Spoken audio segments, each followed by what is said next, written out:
Welcome back. Good evening. What if we just did a I feel like our intros are so long. Okay, well now I'm going to do an intro. I was just in Omaha. Get your dogs off my cord, doll. Sorry, I'm trying to sprawl. Sweetheart. I'm trying to sprawl. Get under. I'm underneath.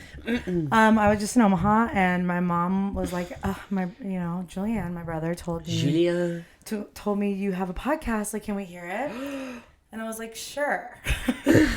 And then I played the most recent episode, and I had to skip so much to get to any content. But then I'm in some rant, or we're talking about the Taylor Swift video thing, and I could just tell my mom had no idea what we were talking about, and I'm just never mind. I just gave up. Yeah, we're online. We're chronically online. This is not for people offline. This is not for people who aren't on Twitter. Your mother has never even dabbled with the fact that Taylor Swift might be a fascist. She's that's that guitar girl. She was what? She was I don't like her music. Okay. But then she was yeah, she has no idea. Thank God she's free. She was just I don't like her anymore. What does she play? Are my feet too close to you? Did I back up? You kind of looked down when I moved. Well, I was making sure it didn't go over the cord. It's okay. We are us and tech. Us and big tech. Yeah, we have a problem with big tech. We also have a problem with small tech. What I'll say is, I know. I'm looking for some tech in between. I'm looking for medium tech. We're Goldilocks-ing. Yes. I'm looking Goldilocks saying that feels like an episode of Sex and the City. Goldie, tell me more. It's the concept. I had to workshop, but okay. Goldilocks saying while dating or something. Where it's the he's just too right. big. I'm looking for the just right. He's too Mr. Big. He's too Mr. Big. And he's too Mr. Small. And he's my pussy weird. Meanwhile, here we're okay. Our tech is improving. I don't want to talk about our technical difficulties too much, but I will say we were talking about how badly we wanted mics that look like mics. Yeah. And I ordered some off Amazon.com. Amazon. That's how I say it when I don't want to say I ordered something off Amazon. But I did because it was on sale and they looked like normal mics. I tried to plug them in before Logan got here. They're karaoke mics. And they were I'm not compatible with phone or computer. So I was trying to figure out a way to hack it. Didn't work. Did you even read my bio? I'm not looking for that. I'm not compatible with that. It's not in my bio. I told you. I'm looking for something short term. No Asians. No fats. No femmes. Exactly. No that was Asians. in my bio. Yeah. So anyways, I guess we could do karaoke after this, but it's not. Your neighbors would love us. They don't care. I was walking down the alleyway on my way here, and I heard a lot of children. I don't know if they were in a hot tub or just playing out. It's much too cold to play outside. So, I love the idea that they're in a hot tub. What would bring you to that conclusion? What else why are you outside in the cold? Did you hear dark? splashing? No, not a splash. But it didn't seem like they were running, but I heard one child sort of be well, don't aim for my head. I heard something, I feel like that. How close? 2 houses. To me. 2-3 houses down. Okay. Good to know. Yeah, keep a lookout for those kids. Maybe they want to come sing. I haven't heard any kids on this whole block except for next door, but they're intermittently. I guess I don't know many children in Old West End either. Fuck, I just doxed us. No, they know where I'm coming from. I think we announced it on the first we did. episode. Okay, let's get into it. Welcome back. Hey. Thanks for tuning in. Thanks for being here in the taint of the... Well, I don't know. It'll be the new year. Who knows? I might post this tomorrow. Yeah, okay. Well, this is the taint of the year, Why don't I post it tomorrow and we could talk about... we could talk about 2025. We could talk about 2026. Maybe we can make this... We can do our ins and our outs. Yeah, we could. Just so old hat now, but I love it. Yeah, let's bring it back. love it. Yeah. Yeah, I think we should do maybe... I don't know because I didn't prepare at all for a year in reflection culturally, but... Some things have happened recently we can talk about, and I'd like to be forward thinking. Yeah, well, it's good to catch us, like we're just fishing a net right now. Yeah, we're just kind of casting. When we get on this mic, we're just two fish in a net. You think we have any plans? No, we were just swimming. We went, ooh. At some point, I want to get back to, of course, the tracks, because I do think a lot about those songs, and I don't listen to them as much anymore, but I have a lot to say still. But aside from literally just following line by line, we have no plan in any other episode. No. Not I mean, usually. sometimes I feel like you valiantly tried to have an itinerary at least 3 times. I did, and I will again if I really, once we try to cover something, I'll be more on my shit. Yeah, but, I'm going to start putting stuff in my notes app. I keep promising myself I'll do that, and I haven't. We could just, if you just text me in the moment, I'll store it in a notes app. Here's the other thing I want to say, Pod. Is we really enjoyed the last episode. I think we enjoyed recording it. I enjoyed it a lot. Yes. And so we were trying to get the ground running. And trying to record. That ground wouldn't move. It would not move. We were trying to get it running. It was it couldn't turn over. I don't know what was going on. But I know what was going on. Logan got terribly ill. I have been flu-maxing. You've been flu-maxing? Have you had the flu as an adult? I don't think so because of what happened to you. I don't think I've properly had the flu since I was a child either, because I haven't been affected by an illness like this, and I'm a pretty sick person. I do get sick. I just realized something. Yeah? You don't get the flu vaccine, do you? No. I get it every year. You get the flu shot? Yeah. Yeah. I don't like getting sick. I like to be operating at my full capacity. I should. So I had a fever for 5 days. You were deathly ill. So we recorded, and then I was like, hey, let's record again before I leave. I went back to my hometown, my home state and hometown, Omaha, Nebraska, for 5 days. I was like, let's record again before I leave so I can maybe release it, And keep our children fed. She was so sick. You were you answered the phone, you're like, oh. I couldn't get down the stairs. I didn't. To retrieve the babka. I like the babka. I couldn't leave my bed for 4 days. Yeah. Well, I was in sort of a cold, a medicine stupor. I went to Meyer on my second day of illness. Just super spreading, huh? I wear a mask. I'm a mask-wearing diva when I'm under the weather. Don't get me started on masks. No, good. You should. I'm a mask-wearing diva. Which is a crazy... Anyway, I put myself deep, dark, in a dark, dark place. I made a steak night, too. My stomach couldn't handle it. I love that, because I would do the same. It destroyed me. I'd be well, the steak will cure my flu. I was incapacitated. I was dead. I was, in and out of sleep, feverish, shaking. All I had was X and Instagram. Not Molly. Not Molly. Just the Twitter. You had Twitter and Instagram. Yeah, and I was just sick with consumption. You had consumption. I was sick with so many. It was a very Victorian Christmas TB. for me. Yeah, you were you had a Victorian illness. I was wearing my nightgown that was wonderfully gifted to me by Estella's mother. You were having fever dreams, weren't you? I was having some serious fever dreams. Were you having visions? Half-wake visions? Yeah, especially when I was peaking at 102, 101. It was crazy. I just don't...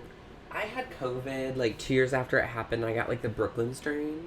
Oh! Which you had that. Yeah, you had that. Well, my dear friend... from Greenpoint to you. Bed-Stuy. Park Slope. Yeah. Yeah, Bed-Stuy. Straight from Bed-Stuy to my bed. Straight from the...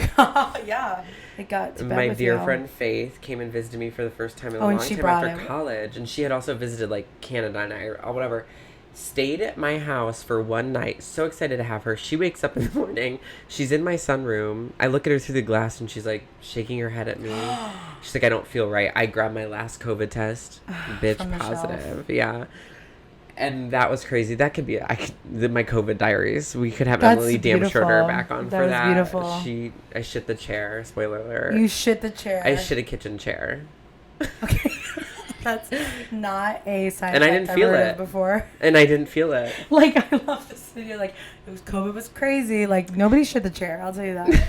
I love that, though. Was after eating Bravo. I don't know what it is about being sick. I'm like, I can eat anything that will make me feel I need to eat. Well, once you said steak, I was like, well, yeah. I mean, you're fighting an illness. You're like, you need calories I need blood. to do that. I need red meat. When you said steak, I was like, yeah. I thought, yeah, I realized I get like Jordan Peterson. You know him? No, I don't think I do. You do. I do. You do. You know him. I'd show you him. He's a Canadian previous clinical psychologist turned like man improver, like kind of right wing. Is he like a Brian Johnson type? He's older and he's like how to optimize your life. He's like a thinker. He's like a philosopher. I want you to look up his picture because I know you know him. But he is someone who like Remind me the name. Jordan Peterson. Sounds like a female author. He sounds like a female author. He is an author. Oh, you have shown me him before. Yeah, he's like huge with men. Like with men, he's all about like the disillusioned man and like how to be a man and how to like. No, he's not as strict as some of these like life maxing guys, but he's like. Oh, he wrote Political Correctness. Yes, I believe so.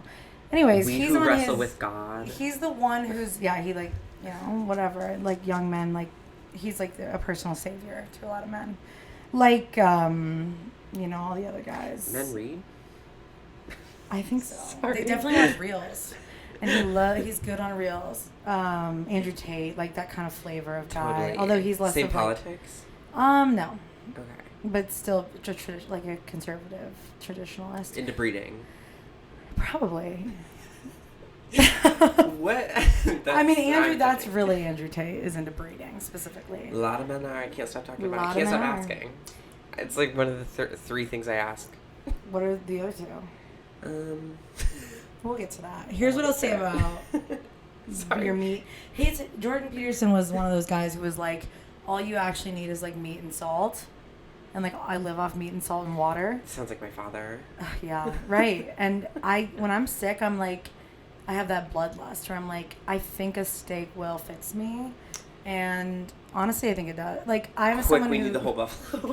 Yeah. I don't know. Like, I really believe... And I do feel better after steak every time, but it's not a cure-all. And his whole thing is like, that's literally all you need in life, and it's not. Maybe it was the mushrooms that did me in. You put a mushroom topper on. The mushroom side. I love that. I love that steakhouse. Well, I classic. stumbled into the mire. I blacked out. I have very little recollection of what I purchased. Mm-hmm. And when I got home, I had 3 carrots, 2 bunches of parsley. Oh, I love this list. Bob Evans mashed potatoes. Yum. A steak, New York strip. Yum. 2 things of mushrooms. Thermometer. It's like you were trying to tell the checkout person that you were sick. And did you get like ramen and chicken soup and like ginger I did. ale? I had a revisit. I visited ramen for the first time in a while. Classic, like orange. I went creamy chicken. Yum. Chicken. It's yellow. Okay. But I felt so violently after my Bob Evans mashed potatoes, mushrooms, steak, and parsley that... Did it come out the back? Yeah. Okay, it was one of those COVID chairs. You COVID chairs. Sorry. There are so very few instances in my life that I will puke. I will fight it. I'll make myself more sick. I love it. I feel so much better after I puke. I talk to so many people who puke and rally, who love puking, the release of puke, the like cleansing of vomit. Mm-hmm. It to me is one of the most violent states of being, and like I never feel good after. And ever. There's some people who like ever. You like look over and they are puking, but I wouldn't even call it puking. They're like very politely throwing up. Right. I do think I do like vocalize. Like I think there's a difference between people who just can like spill out and there's people who Jackson scream. Yeah. My friend Jackson scream. Like if you're ever in it's like a it's the wildest thing I've ever experienced. Yeah, it depends I think on the sickness. I think with alcohol, that's when you talk about the rally, you know, the rallying. Also there's a lot of liquid in you, so it comes out pretty easy. Yeah, when I'm like when there's nothing in my stomach, and like, you know, when you have like, I've had a lot of food poisoning in my life. I eat a lot of things that don't need to be consumed. And like when you're on, you know, you're on hour like 4 of vomiting and there's nothing, and your body's like, you've ingested poison, and I'm like, there's literally nothing left. And I'm trying to keep water down, water's coming out. Like, that's the worst. Your stomach's like, I can't believe we're talking about puking. I hope no one's like listening to this with their morning breakfast. But whatever. You know what you're getting into. You'll be fine. You know what you're getting into. Yeah. I'm just saying, usually it comes out pretty smooth for me. A safe space. It's not comfortable. It's not easy. Culture's not easy, sweetheart. Sorry, we're going to shove it down your throat like foie gras. The ortolan chained to the radiator. Yes, or is that the right. goose? The goose. The ortolans are shoved with the drink cherry brandy or whatever all night. All day, all night. Great. Yeah, all day. All night. And then they get shoved one bite whole. And I know a lot of you know about that because of a Mr. Oop, his name escapes me. What is it? Bourdain. Oh, Anthony Bourdain? Yeah. This past 2 years, I woke up from a slumber and suddenly everyone I've ever met is like, I love Anthony Bourdain. I'm like, what? I do. I'm going to warn you. I'm one of those people. No, and I know. It makes sense for me, right? Like, of course. It's there's a lot of people it doesn't make sense for. I get targeted merch that's like booty shorts, like, I miss Anthony Bourdain. And I think it's more like, well, when anybody like commits suicide, people resonate. Like, I feel very close to Kurt Cobain. That's like, I think we all pick someone who's like, I don't even mean, that's kind of an antiquated way to say it, committed suicide, because that sounds, you say unalive himself. Oh my God, I hate when people say that. But suicide. I get it, or whatever. You don't want to. I don't get it. The whole thing is, I think the word suicide, it might be under a content warning or taken down, but like people will say it instead of died. Yeah. Like they got unalived. I'm like, no. Well, to me, it's almost like it's really performative. And shout out to Stradio Lab had a episode with Greta Teidelman not too long ago where they were talking about like sort of the performative nature of people who like cover their feet in pictures. It's like literally nobody cares. Yeah. And that's how I feel about people who like put watermelon. Like it's what like is that? Put watermelon? Palestine. Oh, sorry. Or like unalived himself, or they're gonna shadow ban me or whatever. I'm like, you are getting 33 likes. Yeah, girl, you're Chill already. You out. think they care enough to shadow ban you? You have to have any kind of sway to be shadow banned. I mean, posts get promoted and whatever if you show face or skin, but that's not. You don't have. Nobody fucking cares. It's like wearing fake nipples. Expound on that, please. There's just something like putting like unalived himself is like walking into a room with like fake nipples on. Like you're just like asking for like that thing to be looked at. Yeah, that's true. It's like you're pretending like it's a taboo. performance. Yeah, that's what I'm saying. Suicide is our daily bread. Like we talk about it all the time. Give us our Lord this daily bread. Yeah, it is like it is ideality. It's the way of the future. I mean, it's the world we live in, and it happens. Yeah, on Anthony Bourdain, I was raised on. I think a lot of people were raised on like No Reservations, and his show. If you're not familiar with it, what's the bald chubby one? It goes everywhere, all around the world. Which one? Andrew Zimmern? Yes. Yeah. Sorry. No. Yes. I don't like him at all. Okay. I love Guy Fieri. Fieri. Whatever. I met him. Oh. What? Yeah. I've told you. No, you literally haven't. Right, I'm about to throw this microphone down. I'm having a Leanne Rimes moment. No. I'll tell you. You're Leanne Rimes. I'll tell you. This is when Logan found out a close friend of hers stumbled drunkenly into Leanne Rimes. This is not that beautiful of a story, but basically I was outside of this diner. I used to live in San Diego, and he was filming, and I was very young. Diner drives into dives? Mm-hmm. Oh my God. And it was called the Corvette Diner. No longer there anymore. And of course, he famously drives a Corvette around the country or something.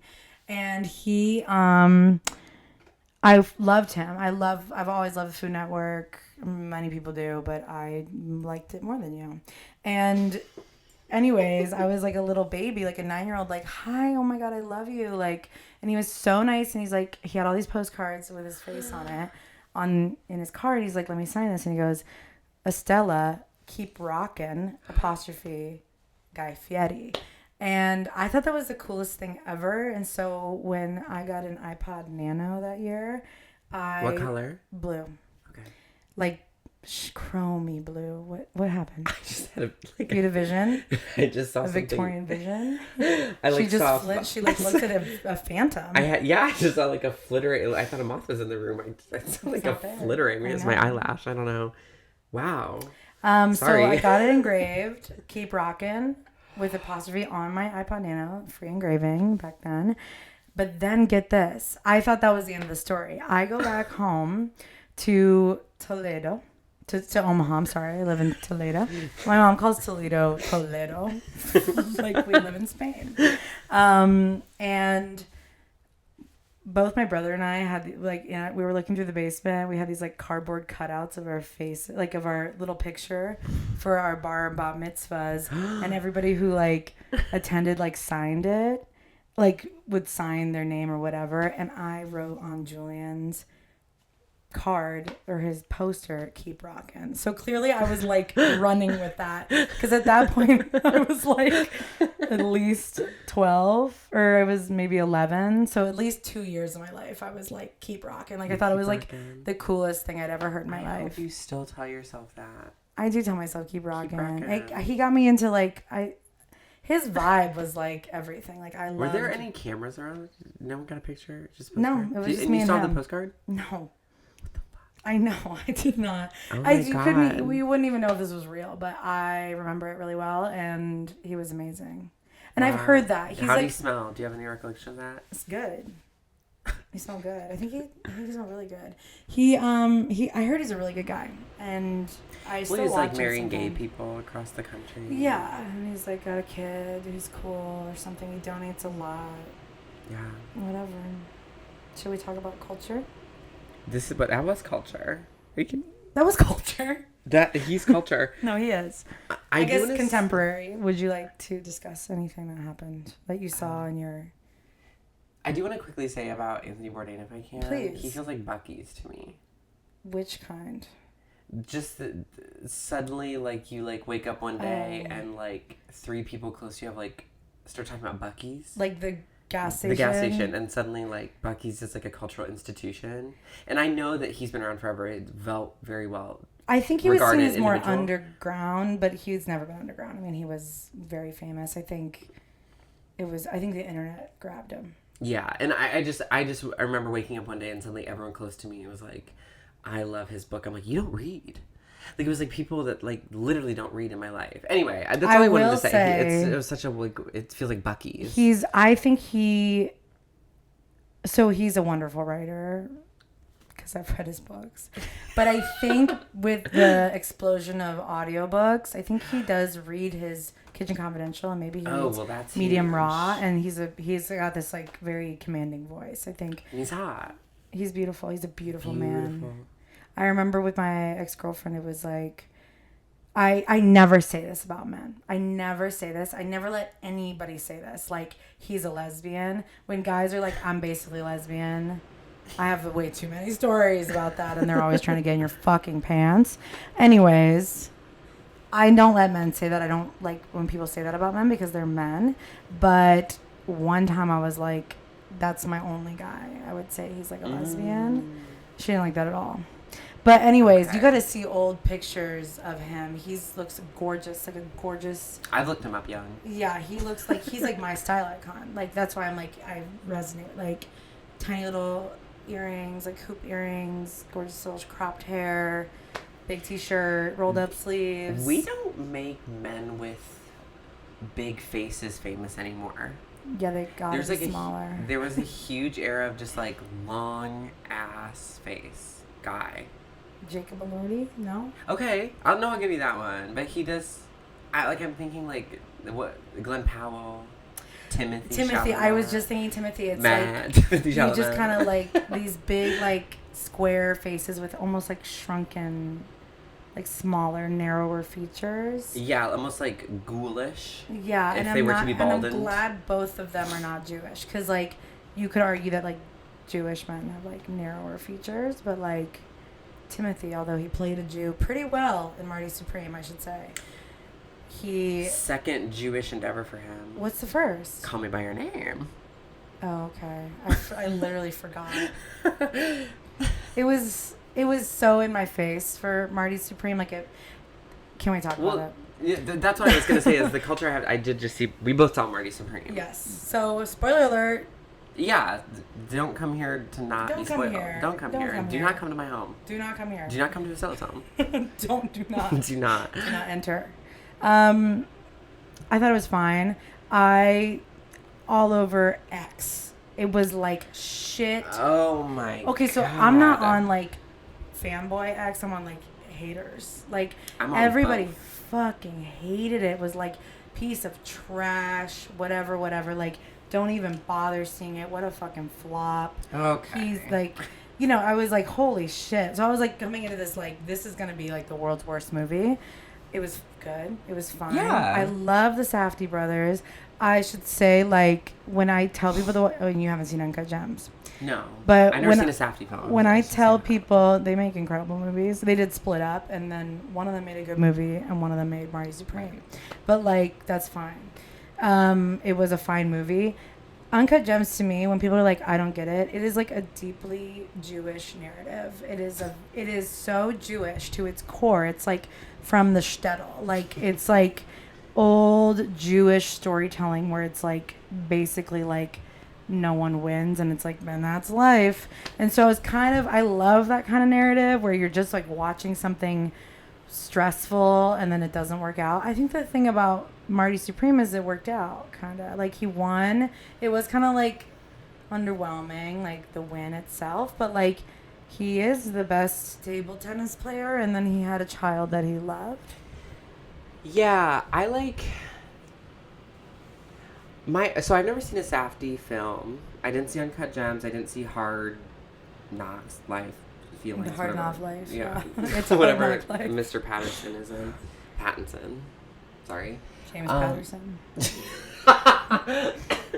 Maximum Ride, did you read? No. Oh my God. I've never read any. Maximum Ride, I read, it was the only thing I've ever read fan fiction about. Anyway, so, and write in, you guys, if any of you were like Maximum Ride heads. Okay. Please, I'm she like, needs someone to talk to about this. As an adult, I have like had run into nobody who listens to I'm this. sorry. It's really okay. It's a lonely life. I like had Bendaroos. Do you know Bendaroos? No. So they were like wax string that were yes, I did. bendable. I just didn't know. Okay, I did have those. I didn't know you were talking about the toy. Yeah, I made all of the Maximum Ride characters out of Bendaroos. That's fantastic. And I used them as bookmarks, which was so diabolical of me because they are sticky wax. They like just and destroyed the book. Of course. But anyway, made them in The Sims, made them fuck. Made them fucking Sims, made them woohoo. Yeah, woohoo. Anyway, so I've never seen any of the Safdie brothers films. I went into this, I don't know. I was seated for Gwyneth Paltrow. And she delivered. Ready. And she delivered. I had a good time with the movie. I could never really tell where it was going. I don't think this is necessarily the fault. And I'm sorry if this sounds... I'm not sorry if this sounds annoying. But I don't care. I'm not like a film head. I watch film. I talk about it. We have to be annoying. Like, it's okay. This is inherently annoying. Yeah. This is my annoying. Everyone's got to say something. All I'm seeing is Timmy's, like, what is he calling it? His, like, campaign for greatness. His, like, Oscar. The whole time, it felt so hard for me to detach. I didn't feel like I was watching Marty Supreme as much as I was watching Timothée Chalamet, which he was perfect. I didn't look into this, but I'm absolutely positive. They wrote it for him. They wrote it with him in mind. Yes. His journey to this movie felt like such a fictionalization of his journey to the Oscars. Gwyneth Paltrow's character, I don't know if they wrote it for her in mind. I'm sure they did again. It was so meta to her own career. She hasn't acted in years since Marvel, and she returns to acting, playing a woman, a faded starlet, returning to acting. Like, it was really hard for me to engage, I think, in the story because it's the same way as when I watched A Star is Born and I knew that Bradley Cooper directed and acted in it. The same way that when I watched Maestro. This is my biggest beef with Bradley Cooper is he should not be allowed to do it all. He's like jerking. Well, same with... It's masturbatory. Palo Alto... James Franco. Where you're just like... You can't... Well, one, let me say that Marty Supreme was loosely based off a real story. I did see that. But I don't really know what it is, and I don't care. Well, I mean, when they wrote the script, though. Right, of course, there's something had to be embellished, of course. I also... Yeah, I agree. I think that's the thing, is I'm watching and I'm like, oh, he's a good actor, you can tell. But, like, with all those people you listed, there's something when they're acting that's, like, kind of this, like, shit-eating grin. They're like, I know I'm good at acting, and they're like... They're making you watch them masturbate. Yeah, exactly. Where I'm like, it's you like yourself too much. Like, there's something about the fact, like, Marty, I feel like was a smooth talker, whatever, but you don't do all that shit unless you kind of hate yourself. And like, Timothy likes himself too much. Yes, and I also think... And same with Bradley Cooper. And this is like veering so far off the path of just the consumption of the movie, but to care about winning an Oscar, I understand... The Oscars are maybe the lamest part about the film industry nowadays. Like, the top has been blown so far off of it. Like, there is no secrecy. There's no sort of illusion left to me. Like, about what it is. And to be pushing so hard for it. Like, we used to have terms for movies like this called Oscar bait. Mm-hmm. You know? And that was fucking Oscar bait. It was more meta. It was like it was the Oscars. It was star-studded too. Yes, like, everybody was in it. They packed all of Hollywood and New York, mainly New York. If you're Jewish and you live in New York, you're in the movie. That movie. I know. The casting hall was like, Jewish people, get over here. Everybody get in here. Yeah, type them all in. Sandra Bernhardt was there for reasons I can't begin to understand. Everybody was in it. Fran Drescher, the most underutilized woman on planet Earth. Yeah. And there's specific things but that's mostly my takeaway from the movie. And also, my first impressions leaving the theater, I turned to Emily, and I said, that sound mixing, that sound design was Baz Luhrmann for straight people to me. It was like I was like, the dog barking, the ping pong hitting, the like... fucking 80s synth soundtrack. Not a voice was lifted up above the sounds, not a song was quieted below a voice. I was so overwhelmed in that theater, and that's not a feeling I get very often, is overstimulation. That last ping pong match, I wanted to get up and take a walk. I did not. Okay, the sounds were driving me nuts. So it is something they do, Safdie brothers. They're known for their sound in that it's very it's supposed to build stress and tension. From what I understand, maybe not supposed to, but whenever I see a movie of theirs, I'm like, you're supposed to be stressed out. I do think that's a little bit of like accosting the viewers is not the way to do it. No, but I didn't. The dog barking was annoying. I get that. Well, yeah, and it should have been like previous that week I watched A Die My Love. I haven't seen that. Okay, we won't talk about it. But again, there are a lot of the Thank you. It's like we will spoil it for all the audience members, but not for each other. Well, it's just the sound design is like meant to drive you crazy, like she was feeling. Okay. I didn't feel that intention. It made me feel like they didn't mix the dialogue above. Okay. Like it was a mix. To me, that's my critique. I don't know. I'm not a sound engineer, so I could be completely false. Well, that's just that was my first. This is Baz Luhrmann-esque. Yeah.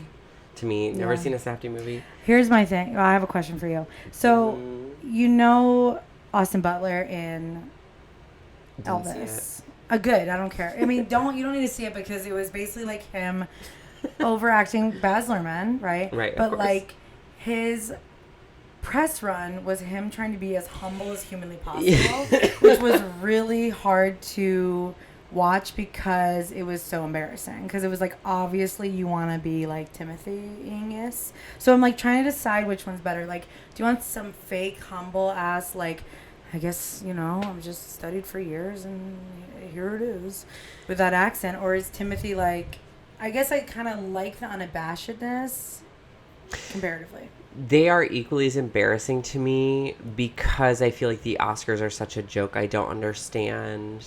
Specifically playing to the Oscars. Yeah. And I also think, like, a lot of the critique I'm seeing online is, like, people...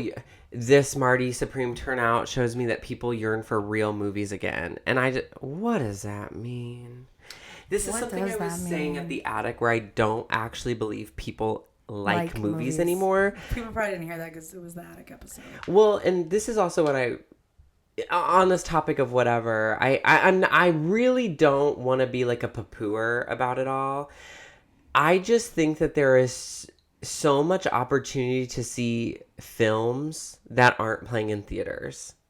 Yeah. And most people I know that really like movies and use Letterboxd don't see... the same thing, like movies and use Letterboxd?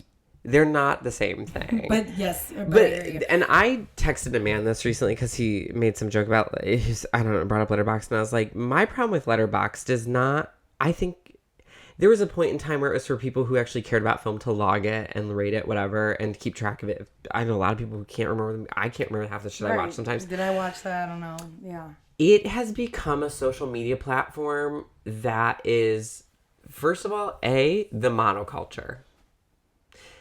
Disguised as niche, hobbyist, and critical. Right. And it is actually none of those things. It is actually just monoculture. People get on and pretend like they have industry level insight or knowledge, and it drives me fucking crazy. At this point, it is against the grain to say I don't really care about the movie. Like, to be like, whatever, it was fine. Like, if you're not going on X, on Letterboxd, and saying, actually, I didn't like it, but for this, and this reason, and this is why you need to believe me, or I'm going to go against the grain and say I actually loved it and you're all wrong. Like, it's just like more attention. Like, I just find it to be so boring now to like, I mean, I know it's literally what we're doing, but like to basically walk immediately out of a theater and have some problem with the movie. I like to be like, I love it when everybody wants to fucking sit around and talk about how much it sucks, or on Twitter or whatever. Yeah, what'd you think? I love to just, I mean, like, what'd you think? But like with the Letterboxd boys, I'm just like, what if we didn't? What if we aren't trained critics? I do believe people can make their own opinions, but like to talk about it like my opinion is developed, fully realized, and correct is like hilarious to me. Those people I want to go, okay, if to entertain me, define what a plot device is. Oh. Do you know what I mean? Like, it's like so many people talking about the story, the character, but tell me what a denouement is. Deus Ex Machina. Tell me. Deus Ex Machina. Please tell me. Anyway, yeah. This is where I've landed, right, about Marty Supreme. Yeah. It's monoculture. That movie was Labubu 6'7". Oh. But it was fun. Like, I watched it, other than the Baz Luhrmann comment, I was like, well, I don't know. I was just like, this was like watching Timothée Chalamet get his Oscar on screen. I didn't really feel like I was watching Marty Supreme as a character. My second thought was, I had such a nice time. I didn't know where it was going. I was like, I had a good time. I didn't know where it was going. I felt the same way. Like, the only information... Okay, can I say one thing? I know some of my film boys listen to this. This isn't about... None of the people in my circle... Because I've cut everybody out who does this. None of the people in my circle are annoying about movies, because I usually will just tell them to their face. So, nobody take it personally.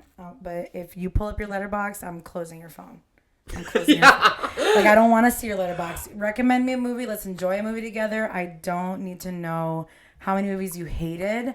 I need to know what you liked and what you think I'll like, and then show me it. Yeah, and I also want to bring back personal taste with movies. Mm-hmm. There are so many people. This is why I say I don't think people like movies.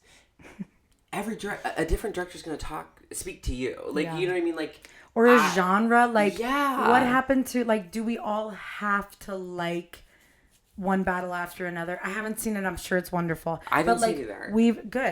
Maybe we should watch it. We've decided that basically, if it's critically acclaimed, you have to like it. And if you don't like it, then you have bad taste. you can just not like a movie. You can just I like light movies these days. But also critical acclaim doesn't mean what it did when in the early 2000s. Right. Like it is a new era of Hollywood. Right. Like to be critically acclaimed, Nora's critically acclaimed. I know you don't like Marty Nora. Supreme is critically acclaimed. Yeah, Marty Supreme is exactly. Licorice Pizza is critically acclaimed. What I'm saying is it's just like it's all just and guess what? All those people have won awards with the Academy before. It's all in. It's all, ball within the industry. It's just, that's why nothing pisses me off more than Sean Baker being like, never stop going to the movies. Stop. You guys are, no, we're not. I don't have money. I don't put it on. I am not the owner of the theater. I pay for independent cinema. Right. I paid for Theta Hamill's directorial debut. I'm going to pay for John Early's. Yeah. I know, use it, as a director, as people with actual sway. I mean, I do believe in the theater, and I believe going to the theater. I'll never stop going. I definitely don't think Marty Supreme is proof that we all go to the theater. I think we yearn for real movies. Right. That doesn't mean it's a real movie. I mean, it had a really good press run, because it did. Because Timothy decided to look a little bit too conceited, and also everybody loves him, and also when he got hype beast again, he abandoned his little faggy sensitive boy shit. Yes, and he went back to his new white boy in New York in 2015. He was partying with Kid Cudi. He was at the Kanye West dinners. He's always been a little rap star. Greta Gerwig did Barbie, and he said, "I'm free." He did. He said, I can finally go back to I can just be a fucking dude. Yes. Yeah. I can shave my head. And it's cool. I think everybody's, fine with it or whatever. But, he's always been like this. He's not What's interesting, though, is, he's playing, a New York neurotic Jew, kind of, And then he's finally I can, go hype beast. And, the Marty Supreme merch made by, Tyler, the Creator, is beautiful. But it's, very streetwear-y. It's just so interesting that he's on that rap song, proving that he's Young Thug's free. Timothy Chalamet's Marty Supreme. Yeah, it's the same sentence. he's like I can finally break the chains and just be me. He's I too break the shackles off my feet so I can I too break the shackles. Yeah, I think that point you made is great. I thought we all knew the Oscars were an inside job. They don't actually prove anything critically acclaimed. It's all political. It's all paid for. It's Oscar bait for a reason. It gets designed to get awards, and that's all for money or whatever. So to be I deserve an Oscar, it's okay, so you're just kind of admitting that you are either an industry plant or you're a fan favorite. You're not telling us you're a good actor. You're telling us you're in the industry. Right. And and Marty Supreme was the Timothy Chalamet vehicle. He showed up. They were we wrote this with you in mind.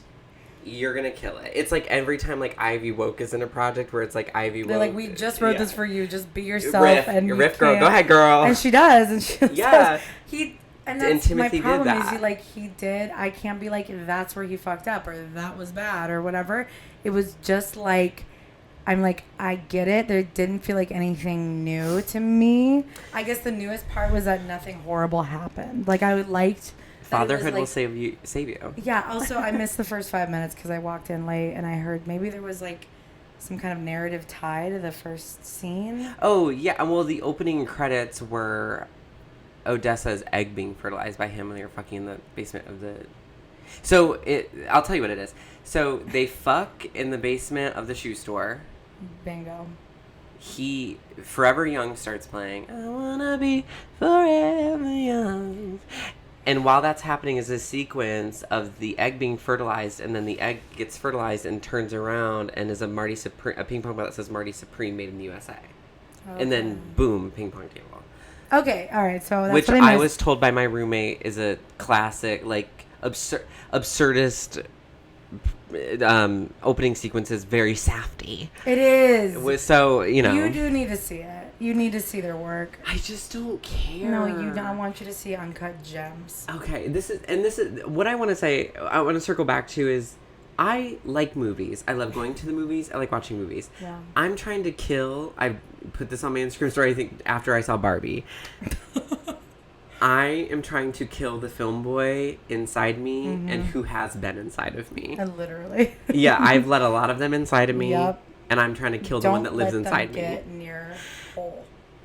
Don't let them get You'll near get infected. anymore. They're super spreaders. They are. They're a super spreader event. But they do it covertly. They like enter your home. If you're not at an event, you have to be one-on-one with them. They literally enter you. Yeah. Anyway, but I'm a critic at heart. But you know what I saw? I watched this Christmas season for the second time ever in my life. And this shocks a lot of people in my life. I've only seen it once, last year for the first time. The Sound of Music.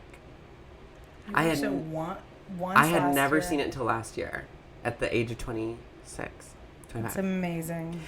Given your theater. Oh, I don't like Rodgers and Hammerstein. That's a big... They were... I was not a huge golden age era. Okay. I finally watched The Sound of Music, and I haven't stopped since I saw it last year, and since I watched it about a week ago. My every day is consumed with thinking about that movie, that mountain, those costumes, those colors. Julie motherfucking Andrews. There will never be another. No. She is so lovable and beautiful. That is what a performer is. Yeah. And we have those, of course, like Gwyneth Paltrow in that movie. I was Which like, is amazing. Holy shit, that's a performer. It's amazing. Yeah, and I think that's the thing, That's is a like star. you don't have to like her outside of it. She's so wonderful in that movie. I do think she's like bizarrely, She's my favorite liar. She's out of touch. She's my favorite grifter. grifter. Yeah, SZA, Lady Gaga. Yeah. We've got these liars who I love. Lady Gaga doesn't lie much. Yeah. Lady Gaga doesn't lie Not much. Anymore. Are you Not kidding anymore. me? I disagree. She used to lie more. She's cut it. She just came out. Did you watch Harlequin on New Year's Eve? No. Oh my God, we should have. We should have done a live viewing. Okay. She did a live Harlequin concert on Christmas Eve. Oh, this Christmas? Yes.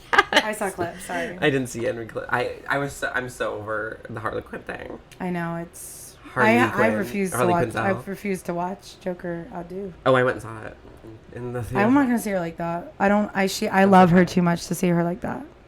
No, death with dignity. Anyways, yeah, she's a liar. But I love, like, celebrities who are out of touch that are out of touch. It's like, well, of course they're out of touch. They're celebrities. I want to view that. I don't need Timmy being like, he's been out of touch, but like, I feel like he acts like he's like the people's princess. Yeah, and I think a lot of men arrive there through gay roles. Call me. Call me by your if name. you get lost. Yeah, I don't think this is the path to virtuousness, fame, and being taken seriously. Is he gay role? Do you think Josh O'Connor, Paul Mescal would be anything without the faggy role? You know what I found out today? Yes. Heated rivalry, two straight men. Well, just because of that Madonna video doesn't mean anything. Him lip syncing to Madonna doesn't mean anything. I found out after that video that he was straight. I found just out assumed he was gay. He was straight. Connor Story saying his name. I don't know the Connor names. Story. I will because I watch Heated Rivalry. I can tell by the look on your eyes that you are just like enamored. I'm gonna see it.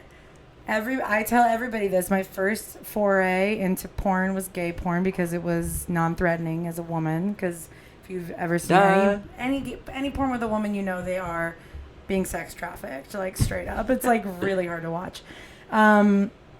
So I'm excited, obviously, to watch like loud oral. Is what you told me over text. It is loud oral. Well, I just couldn't stop. I saw the clip of him on the phone, and he's getting head, and that's great. I love gay sex. I didn't watch Young Royals. I didn't watch Red, White, and Blue. Whatever it's called. Whatever the hell it's called. I was just like, I wasn't even consuming people talking about Heated Rivalry, and I finally was just like, you know what? It's been just... I've heard people talk about the words Heated Rivalry, or like they're like those hockey gays. Yeah, the hockey gays. But other than that, I didn't do any research further, and I don't know what clicked. I just was like, you know what, I'm just going to watch it today. I watched episode 1. I texted my friend Maddie, lesbian, And she also is like, loves this kind of genre. And I was like, she's like, come over and watch it with me and Reese. So I watched it. I can't watch. I'm not gonna watch it with anybody. It was just 3 girls in an apartment screaming. So it was so fun. I felt so free. It's free. It was like an evening of joy. A no loads refused viewing. Yeah, no loads refused. I think that's what I'm hearing. You know, it's like one of those shows that we can all finally talk about together. Although I haven't watched it, maybe I'll literally just watch it tomorrow. It's such an easy watch. I'm afraid for multiple reasons. One, you know, like I've seen online people are like, I'm lesbian, but now I know I need dick. I'm like, lost another one. Whoa. I'm on. You don't even see dick. But whatever, they are so satisfied by each other. I don't even know what happened. But also, like, what I've heard is, and tell me if I'm wrong, because I haven't seen it, is it's really written for women. Like, straight women love it, because it's like... Well, it's written by a woman. Oh, I didn't know that. Her name is Rachel Reed. Say her name. She's just like, I think she lives in like Tennessee or Pennsylvania. Love like it. She's just like a Midwest woman. It does seem with like a husband and children. So my like introduction to Tumblr was my friend who, you know, was really on Tumblr, and she showed me this comics series called OMG Check Please about 2 gay hockey players, and this was in high school, and I was like, this is so like cute liberal fantasy, and it feels like cute liberal fantasy. I heard they use a condom, which is like hilarious. Like there's things that are like I was like, that was not real. That's why I'm like, okay, it's 2 gorgeous men getting it on. Mm-hmm. Is this not just porn for straight women? And it's specifically porn for straight women is when there isn't cock or shaft or like all of the sex. This is what I'll spoil. Sorry, is that the sex scenes will like fade in and fade out to like sort of another position, and I'll like wow. Like that, and then like fade to and then fade to another like position. It's not like getting your rocks off, but like who doesn't like just like 2 beautiful people with really great chemistry? Yeah. And here's what I'll say. I don't think the one that the Canadian Harrison or whatever is the actor's name. I love that you show. Everybody picked that other guy as like the one with the Russian one, because, well, first of all, crazy fat ass, gorgeous mole on the face, and he's the one that I think is probably gay. I really do. So you just I just saw more evidence. There was a 2020 photo shoot that somebody re-released today, a photographer, and he just... all I'm saying is that, like, I don't know that he's gay. I just believe that he sucked dick or girl dick. Did. And the thing... We can get into the... He's a straight man. Well, we can get into the politics of, like, I don't want to tell you my sexual... Whatever. My point is, they have really great chemistry. Yeah. And I enjoyed watching it, and they're both... You can tell, because off-screen they are, like...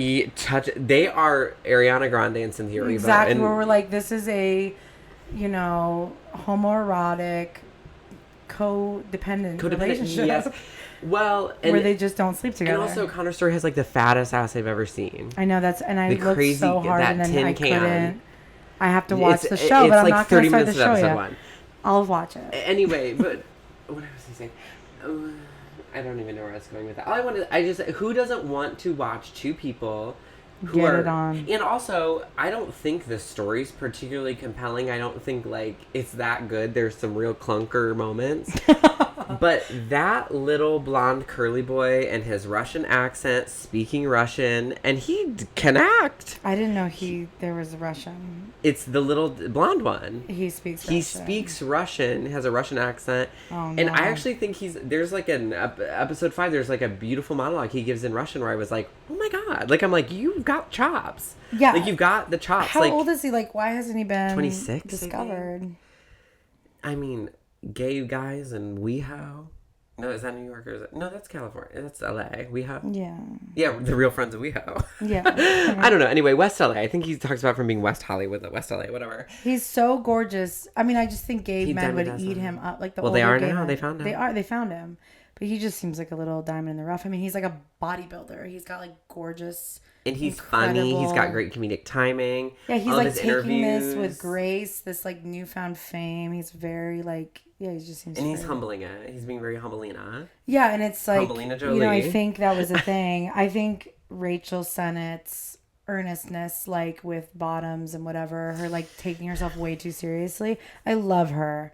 Yeah, I love her. Everybody, you know, I see her like when there's a straight Italian, I see a gay Jew as me. You know what I mean? Like I'm like that's me, and I get it. She's just loud and in your face, and she's corny. She's corny, and she loves being fucking corny. That's what I admire about her. But I just think like Heated Rivalry took the spotlight, and I think that must have sucked. Ooh. And I think we saw it kind of.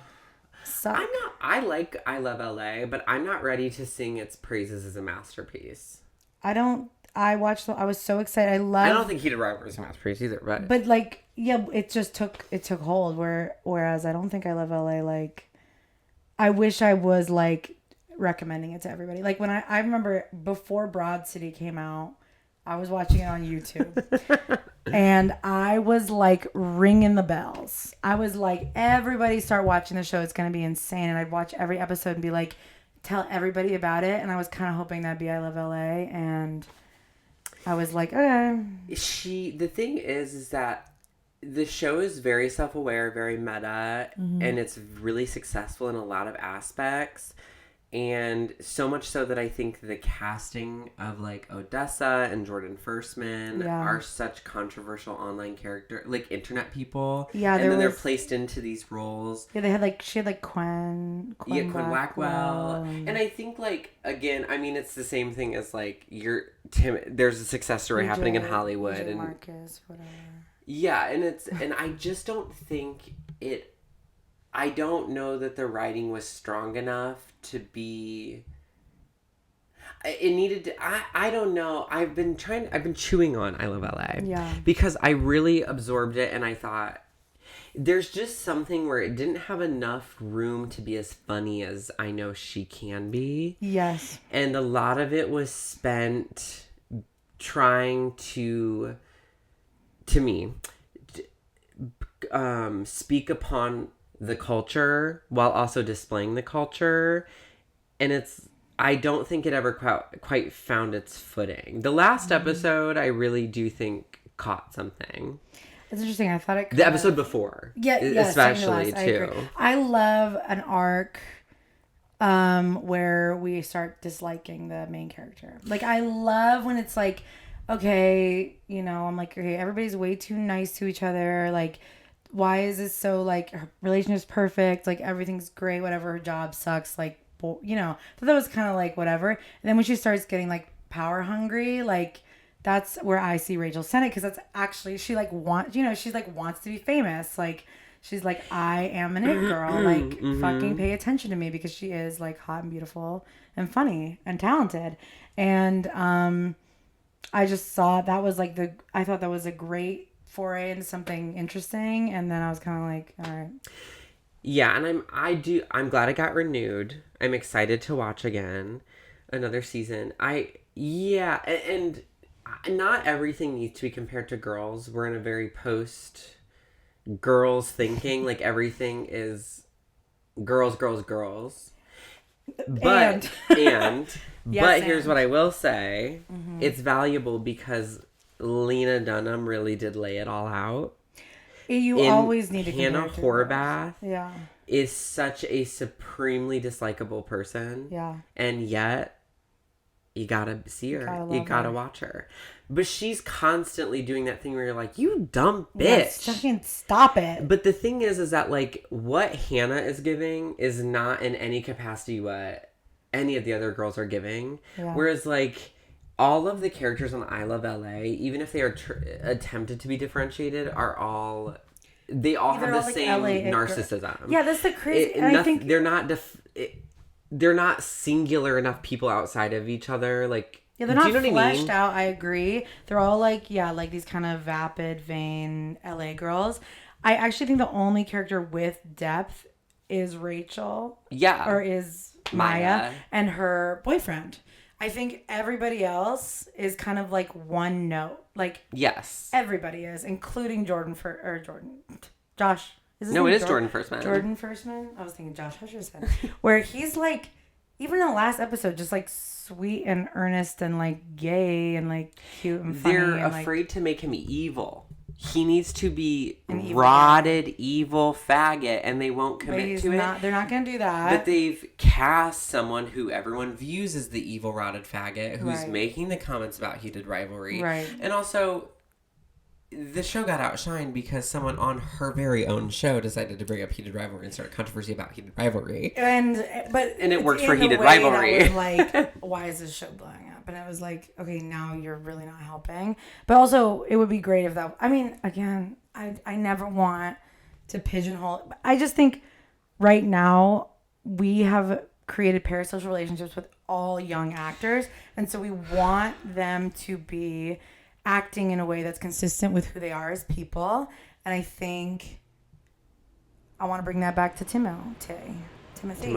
Is like, he played Marty Supreme, and what's interesting is he basically played himself, and that was pretty obvious in a very disingenuous way. Like, he's not trying to be relatable. Yeah, he's just trying to be like the best, and technically that should be like, wouldn't that translate really well, like, if he's playing himself? But especially with these, like, super young actors who've been, like, chronically online, like, I know, like, Jordan Firstman's tweets, you know, like, I know what he's, sometimes I built a character of who he is in my head that, like, I'm like, spoiler alert, when he, like, convinces Rachel to lie, or Maya to lie about the $380,000. He basically does this thing where he's like, you don't have to take this deal and cheat and inevitably cheat on your boyfriend. Like, you can just not.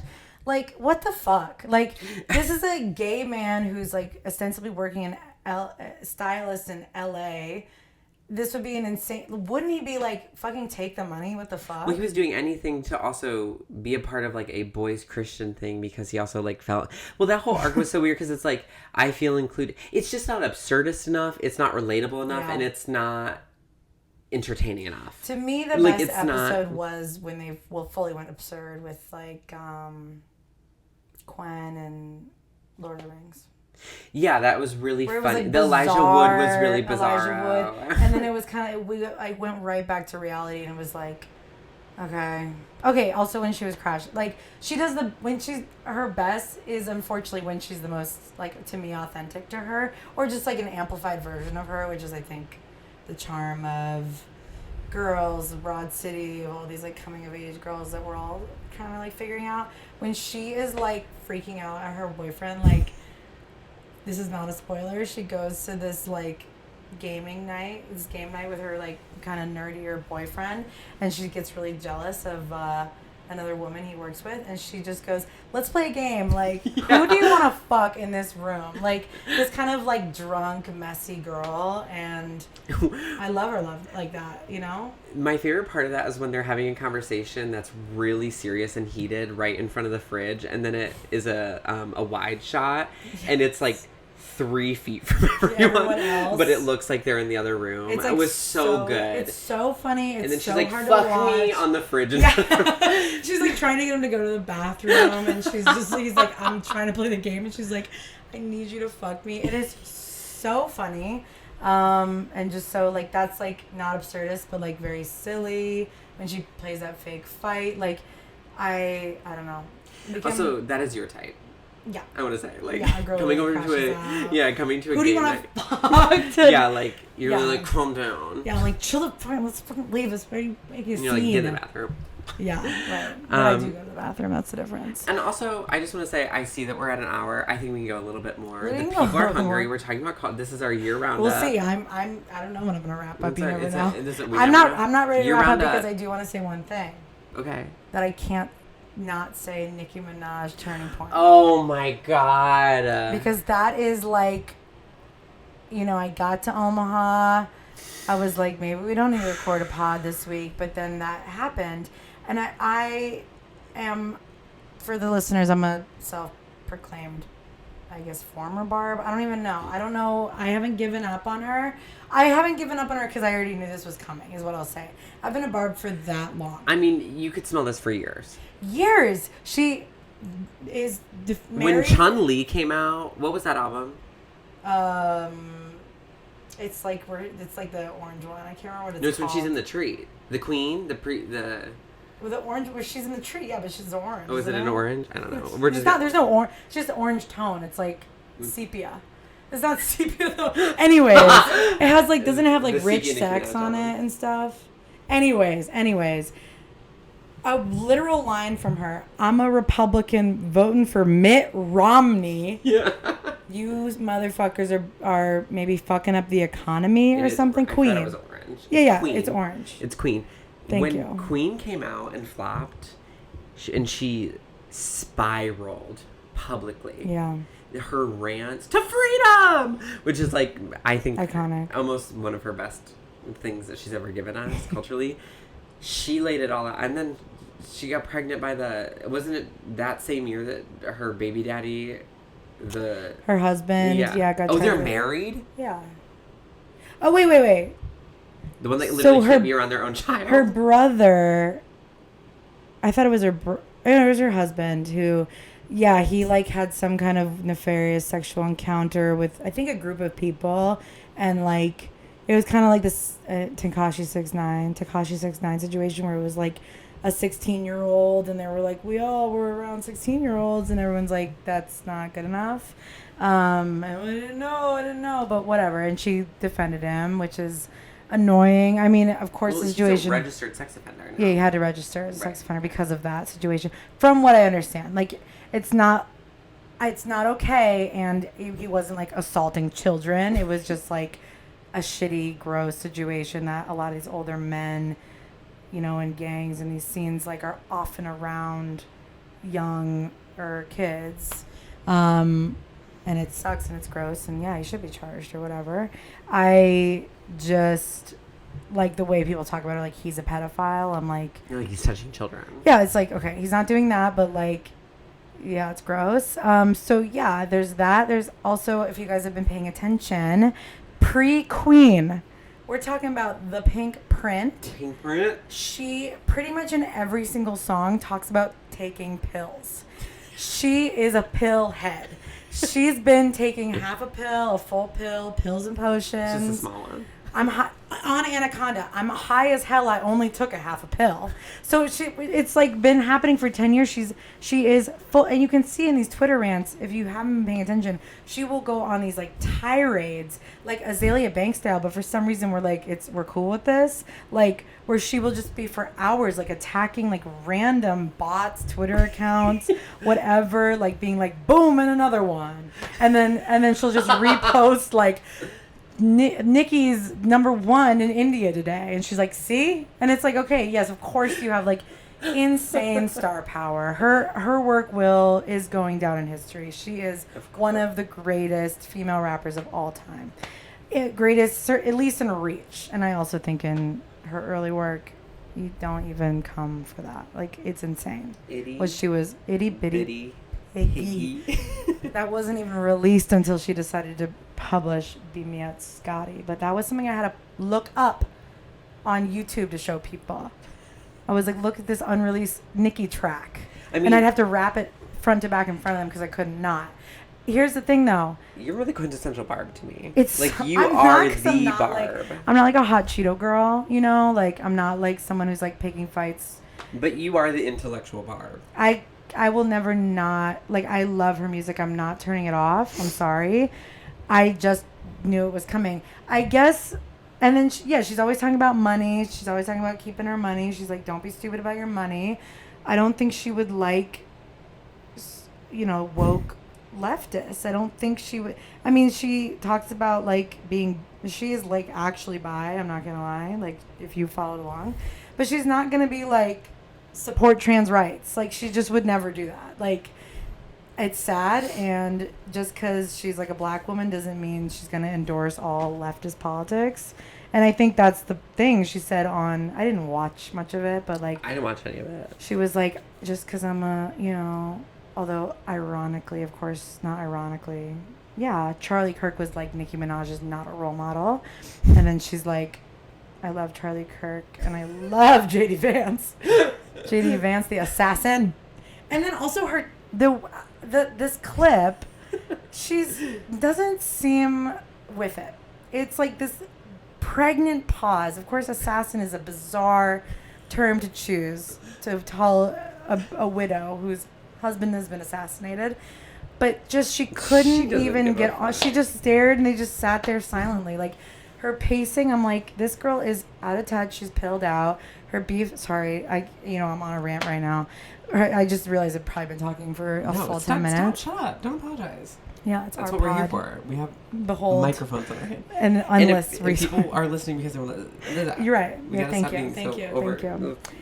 Her beef with Cardi, her most recent beef with Cardi, she lost. I mean, she lost that one, but she pretended like she won. Cardi aired it out because she went for Cardi's kids or whatever, and she was like, "You're a fucking drug addict, pillhead, and everybody knows it, and I know." Everybody in that your husband circle. Stealing money from you. Yeah. Oh, that one was bad. Running around town. No, that was crazy. And she knew. She just knew. She was like, okay, if you want to come for me, like, here's all of the intel I have, which was like undisputed. Like, Nikki was like, anyways, you're ugly and your kids are ugly too. I mean, Nikki's looking bad.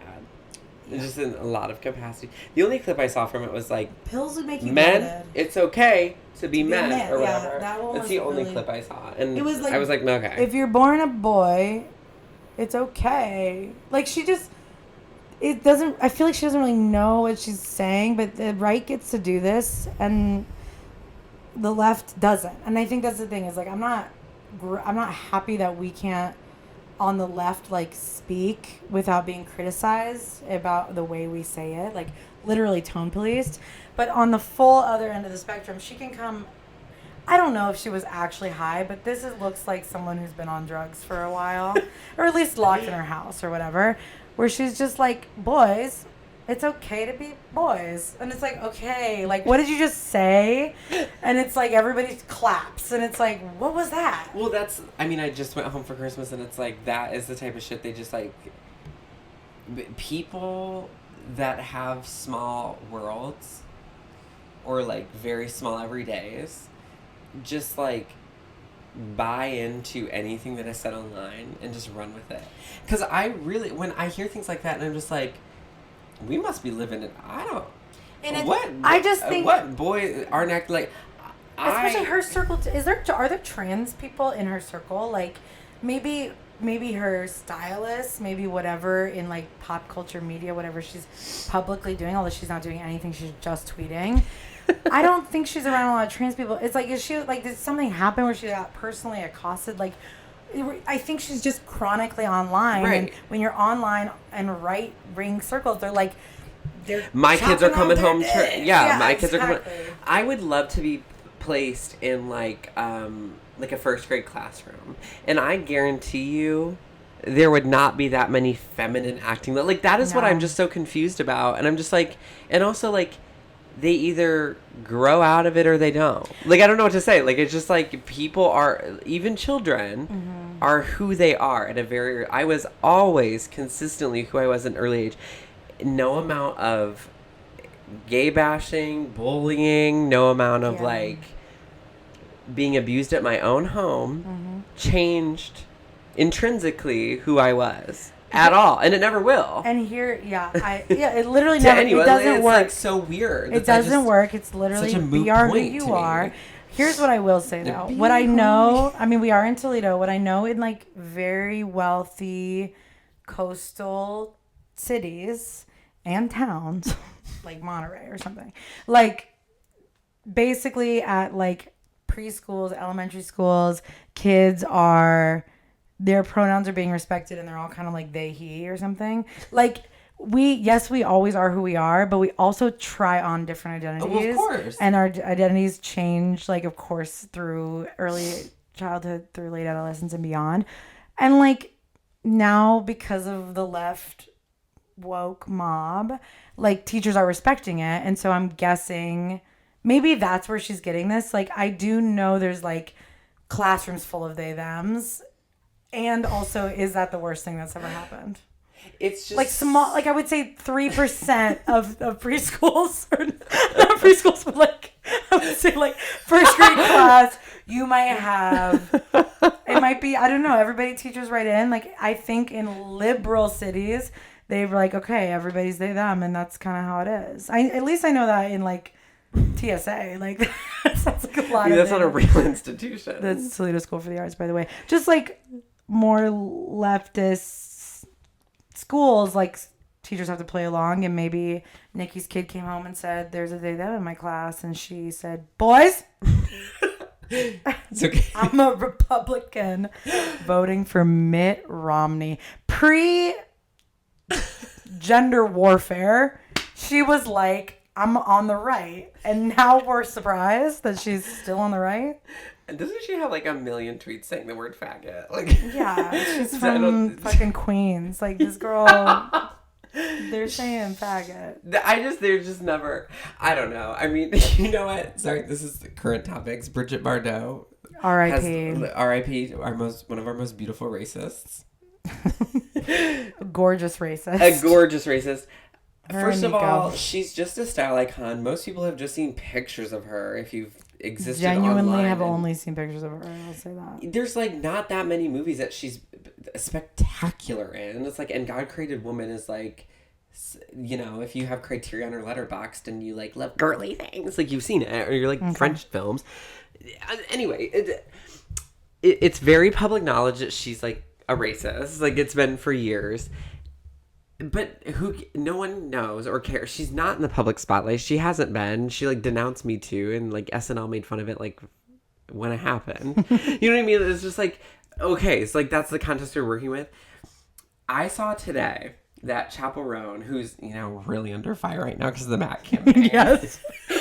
She posted a picture of Bridget Bardot, and she's like, R.I.P. to like a style icon. Like you were the like inspiration for Red Wine Supernova or something. She was. She then posted, I think it was Odessa, ASEAN posted also today like apology stories that were just like, I'm sorry for what I said. I didn't know all about her like that. Who is like... Odessa said, I ain't know she was like that. Which is really funny. I don't know Odessa's background. I've only seen the pictures of her turning into a POC.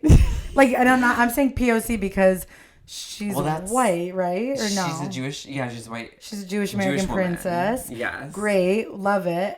And she changed her name. She turned into a... racially ambiguous woman. When I saw her, I was like, wow, like she's of course insanely hot, wearing like nothing in every single scene, and I love LA. Yeah, it's crazy. It is genuinely distracting. Like I think like a man. I'm like, like but also it's insane the way she looks. It's crazy. And then I'm like, she just turned that way. Like she just finessed her way into like POC. So it's funny that she goes, I didn't know she would like that. It's like I hear like ebonics or I hear like AAVE. Well, and she's obviously like not trying to address anything going on because she's Jewish too. Damn girl, I don't know. Well, and half of people's beef is that like I forget what her last name is, but she changed it to Zion or whatever, and everyone's like she changed it closer to Zionist. I'm like, okay, you guys are look up the word stupid. Zion. You guys are fucking stupid. No, that's, yeah. It's like when Troye Sivan said, my heart goes out to all the Jewish community after the Bondi Beach shooting, and everyone was like, this guy. Yeah, I saw this one tweet. It was not that big a tweet, but I do see like the craziest tweets because my Twitter knows I need that. But it's like, yep, piece of shit being a piece of shit again. It's like, yes. People literally died. People literally... He also, my heart, it's not bad to be Jewish. I think he said his heart goes out to the Jewish people. It wasn't like pro-Israel. It was like... Anyways, go back to Odessa. What was it? Oh, but yeah, I didn't know her like that or something like that. But it's so funny. The woke mob. Did Chappell have to apologize? She had to. I don't know if she apologized for the Mac I thing. love it because she does. Like, I love her a lot. I know I say this pretty much every pod, but... Of course, the first thing I thought wasn't, Bridget Bardot from that movies, or her racism. French racist. I thought she was a Playboy Bridget Bardot. She showed me things I didn't know. That's the first line of an incredible song And also for girls who like girls. And also, I was talking a lot to my roommate. So this can be an entire episode. I think I can teaser for the next one. I just on the topic of Timothy Chalamet's like hype beast of it all. I'm really thinking about the dressing up in Black culture that happens, right? And it's, to me, from my lens, and I wanted to go on a journey with this. I have a lot of questions to ask people. But it's like the Angelus cloud of it all to me, where it's like there are so many prized white men who act Black. Prized. Odessa is like being slung shit at her every 15 seconds online because of this. And then I just feel like Timothy Chalamet, we're all just like, there's Timmy. Like, okay. But I do also think that the type of people who can... I also think it's like the snake that eats its own tail, right? It's like Odessa is popular with like gay guys and girls and liberal women. Right. So she's being attacked where it's like Timothy is like either like girls love him because he's gay he's been gay before, or they like think he's like really hot and guys are like he's hype beast. Yeah. Right? Or he's supreme. So maybe it's the snake that eats itself, but also I do feel like men get away with like dressing up in Black culture.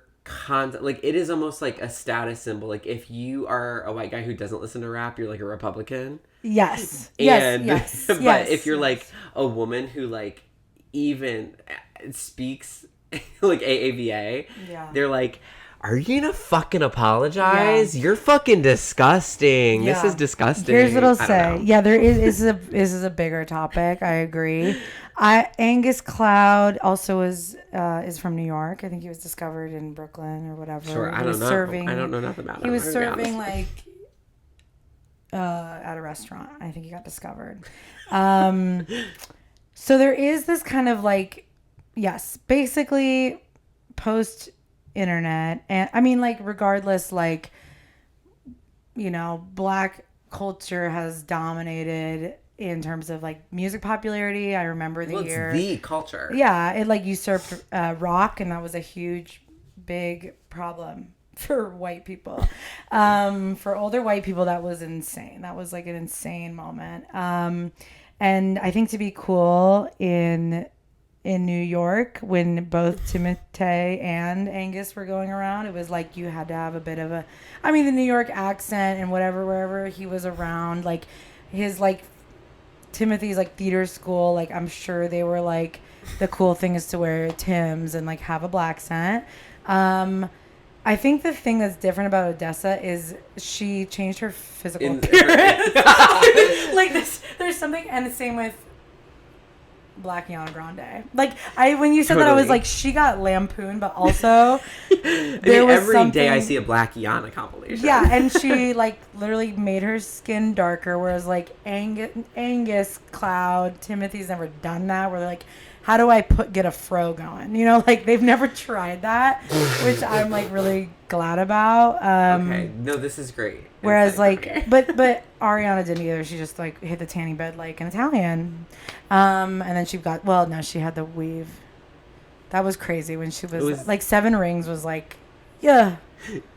Sex and my bitches, and she's like talking about a weave. Well, and I also brought up Mac Miller. My roommates shut me down. They're like, he didn't act Black. And I was like, okay, sorry. I don't know much about him. But in my head, it's just like, there's always an idealized Black acting white man. Yeah. Who is like it's hard, the culture's fascination. I think there is like, there is, they'll like dominate because it's complicated when you talk about the South, like the Southern accent and a Black accent, like, people confuse. I mean, Mac was from Philadelphia. I've never thought I think it's so distinguishable, actually. I think hillbilly is different. I mean, I just know there's like more Black people basically down in the South, and so like it just is more. Yeah, it gets like more mixed into the general culture. Also, like, you know, I do think we like forget that like culture is complicated, especially linguistics, and so like and lived experience. Right, like having Black friends, you're gonna start sounding like a Black person. Timothy was famously hanging out with black people. Oh, Justin Bieber's another great example. Yeah. Where he's like, you know, this like little boy from Toronto, and then he blows up and needs like black people around him to like seem cool or whatever. And also because, you know, there's like a lot of black musicians in LA, and he will absorb their dialect. Odessa didn't absorb a dialect. She just got darker and put, is it a wig? That's what I couldn't figure out. I do want to just say, in a world of bad wigs. It's a wig, is it? It has to be. She like doubled her hair density overnight.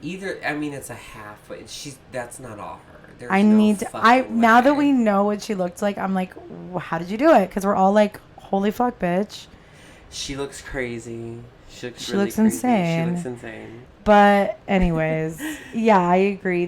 I'm sure there's something very deeply. I mean, like, of course, when I see these white men, I'm like, that's racist. And now that I'm older, I'm like, it's complicated.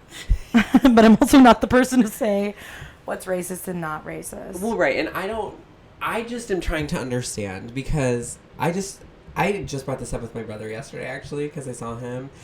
And I just remember his, like, Wiz Khalifa era. Yep. Like, where my brother was, like in the middle jeans. Of nowhere, West Unity, Ohio, just, like, for 3 years of his life acting so black in a way that was so confounding to me. Absolutely. As a kid. No, there's something very weird going on. What's going on? Yeah, like, it's just... There's something very weird going on. I mean, it's not weird. It's the internet has absorbed gay black culture first. Yes. Ate it up and spit it out and chewed it up and spit it. Chewed it and spit everything. They threw up and they shit on the chair. And now we're kind of in straight black culture, and you're hearing like, I mean, from like On God, Beyond, you know. I feel like that's where I was really like, lit why are white people? Hard for me. Yeah, lit was really no hard. cap. But I'm trying to think of what's like current. I mean, there's a lot. I could just go on Twitter right now and like read it. Type shit. You'll hear like white kids. I'm telling you, especially I've never seen it like this bad as when I moved to Ohio. Something happened here, and it isn't like, yes, all the kids are using like AAVE straight from the internet. They all have this like accent. I don't think this is specific to Ohio, but they're like, okay, all right, and I'm like, whoa. And that's then how all my 40-year-old coworkers, I feel like, also talk like that. Is it? Did they pick it up, or do they just do that? I think they also still are people who say ghetto though. Like, it, you know. Like, huh. Yeah, and then it's like I know this ebbs and flows. This is like every few. Yeah, we're gonna like pick up things, and yeah, it's just really interesting to hear. Like, if you go to a high school class, it's like straight up like pulled, like it's like its own dialect. I really do think it is like should be studied. Like this like internet mediated 6-7 these like quick phrases. I mean, we've always had these kind of like hee hee ha ha like quick jokes, but now there's like this almost like meaningless language that is like fully taken from black culture. Right. And especially like young straight boys, like on Twitch stream, on like Discord. Yeah, like, I feel Twitch like it's is all big. That? Yeah. And I mean, like, I guess what also made me start thinking about this is that I just know so many people who in passing feel the need to say, like, I don't like Alex Kansani because we're black or whatever. And I'm just like, I would love to see who all these other people you like listen to, or like that are men that literally speak with black accents also. Sure, and also her best friend is like a black woman. So right. I'm kind of like, okay, yes, white person, you could be like, I don't like her because of her black accent, although she does pull a lot from like ball culture, which of course like she's also a trans woman. Yeah, it's just like, I don't know. I just don't think that hard about it. It's just like, it's you get online. It's the snake eating itself. It's young liberal people. These young liberals. Yeah, you libtards. No, we get online. We get really sick. Sometimes we get physically sick. I did. But then we come out here and we digest and we spread. The only thing we didn't mention I can see your gesturing. What are you gonna say? Yeah, I'm trying to spread out. I just want to address what we didn't address last episode, and it's Taylor Swift's Love Wins. Oh yes, please. In her house. I want to bring it up. It feels like the one thing we didn't bring up that I have been seeing that work of art. I think it's 3 weeks. I think it's a historic. For context, it is a American flag on one side, and it's like one of those kind of like cheap pieces of thing, and it moves into Love Wins. It looks like maybe it's a historic piece of art. Like it looks like maybe it's some shitty 2016 whatever it is, and she's had it up for 10 years. Well, all 3 pieces in the room are the same artist, and she was like Did she commission them? No, she just bought them.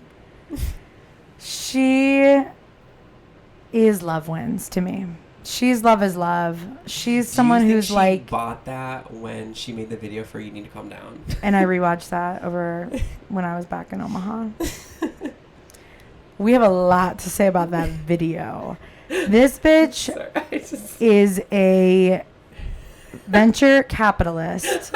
Here are 2 LGBTQ people who would like to say, I don't feel represented by her, and I think she's a fucking faggot hater. I think she's a dyke hater, and whatever. I actually think would love heated rivalry. Of course, because she's a straight woman. My opinion is that I don't feel empowered by her at all. I think capitalism is inherently anti-queer, and whatever. I don't care if fucking Love wins and you decide to... It is all lost on me. I'm telling you. It is all lost on me when she does literally nothing if it's not financially profitable. And right now, it's financially profitable to be liberal, not leftist. And now she is actively hanging out with some very well... like Travis's friends who are very pro-ICE. And yeah, that's all I need to know. ICE wins. ICE wins. She'll never come out and be Republican because all the Swifties would, I don't know what they would do, but she barely came out as a liberal. She barely came out as a liberal, and now she's going into her trad wife era, and we won't hear a peep politically from her again. That's my belief. But that sourdough will be spreading. Before you know it, there is going to be she's going to do her own ballerina farm sourdough cat. I fucking hate that bitch. We'll get back to her next week. We just had to say hi. Yeah, I just couldn't end the year without that. Yeah. Like, because... It's what defines the year in that it is so fucking dated. It is so pointless. I'm sure you can show me all the receipts of her donating to queer whatever and how You Need to Calm Down was so revolutionary. I don't think her doing worse than the bare minimum as the biggest artist in the world should be applauded at all. At all. I'm not gagging. I'm not gagging for her tea. I'm not gagging. I'm not bootsing her house down. Her house, the art, I just thought it was impeccable. And again, shout out to Kirsten. She gave me a Christmas present that was like iconic songs of Taylor Swift that are broken down, and like it's all the way up to Life of a Showgirl. I'm gonna bring it out for you after this. Thank you. What I'll say is, like you've said, there's pictures of her performing in every single era. She's so tasteless. It's insane. The richest woman in the world can't even pay someone to help her, and her art reflects that. Love wins into the American flag. But she's a patriot. And in that scene, she's trying on the new jumpsuit, or it's like this like new jumpsuit for the Reputation era or whatever. What I gathered, but the new jumpsuit. I couldn't stop watching the video of her mad at the costume person. She's like, it just isn't fitting her well, and I'm like, yeah, it looks like shit. The other one, the red one, looked like shit. The black one looks like shit. But I couldn't stop watching this video of her stomping out with a gay person going, "It's black! It's black! Oh my God, it's black. Like, I need to see that. I've only seen clips. Maybe we should go episode to episode. The one clip I kept seeing was her doing espresso with Sabrina Carpenter. Oh, yeah. Sabrina eating her. And just staring blankly at her while she sings her song. And she's like... And she cannot... She's like, please let me sing it. Please. Let me keep going. Let me do the line. And basically... So it sounds like Charlie XCX. It's her sounding like...